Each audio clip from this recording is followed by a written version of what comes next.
Number తెలిసిపోతుంది. తెలుసు, మీరు కాల్ చేస్తారు. 7300. నమస్కారం. Hi, how are you? Good. Where are you from? Atlanta, Georgia. Telugu మాట్లాడతావా? మాట్లాడతాను. నీ పేరేంటి? సాధన. సాధన. ఎంజాయ్ చేస్తున్నావా ట్రిప్ అంతా? Okay then, bye. రైట్, ఇక్కడ చాలా మందిని కూడా మనం మాట్లాడడం. అయితే ప్రజెంట్ మనతో మాట్లాడడానికి ఇక్కడ ఉపేంద్ర గారు కూడా ఉన్నారు. అంటే మన చోటు నుంచి వచ్చి న్యూ జెర్సీలో మేయర్గా ప్రస్తుతం పనిచేస్తున్నారు. ఆయన అసెంబ్లీకి కూడా ఆల్మోస్ట్ మోర్ దెన్ 3-4 టైమ్స్ కూడా ఇప్పటివరకు ఎలక్ట్ అయ్యారు. సో ఉపేంద్ర గారు నమస్కారం. నమస్కారం అందరికీ నమస్కారం చెప్తున్నాను. చెప్పండి.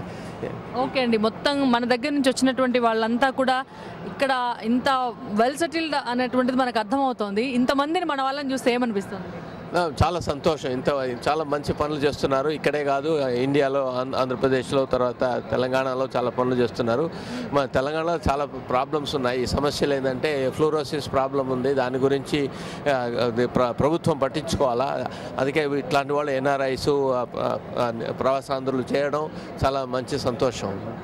ఓకే అండి, ఇంతమంది కూడా ఉన్నారు. నిజంగా కూడా అంటే సార్ చెప్పారు, తెలంగాణలో అనేక రకాల సమస్యలు ఉన్నాయి కాబట్టి ఇక్కడ ఉన్నటువంటి ఎన్ఆర్ఐస్ కూడా ఆ ప్రాబ్లమ్స్ కోసం కొట్లాడతామేమో అని చెప్తున్నారు. నిజంగా అంటే తెలంగాణ ఇష్యూ విషయంలో తెలంగాణ కావాలని కోరుకుంటున్నటువంటి వాళ్ళు ఎంతమంది, ఎందుకు కావాలని కోరుకుంటున్నారు?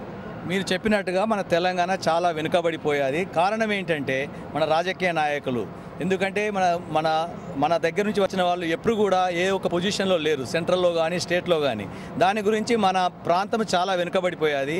మనం ఏదైనా ఉపేంద్ర గారు ఫర్ ఎగ్జాంపుల్ మనకు నల్గొండ డిస్టిక్లో వాటర్ ప్రాబ్లం ఉన్నప్పుడు ఇక్కడ వండుకుంటూ కూడా ఇక్కడ పరిస్థితులు చూసుకుంటూ కూడా మన దగ్గరికి వచ్చి కూడా మన నల్గొండలో ఉన్న వాటర్ ప్రాబ్లం కోసం మన పొలిటీషియన్స్తో మాట్లాడి మనకు ఎంతో సాయం చేశాడు ఆ ఫ్లోరైడ్ ప్రాబ్లం.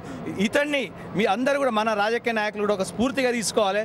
మేము ఇక్కడ ఉన్న వాళ్ళు అందరం కూడా, ఇండియన్స్ అందరం కూడా చాలా సాడ్ థింగ్ ఏంటంటే మనం అన్నట్టుగా చూసుకుంటాం. ఈ దేశంలో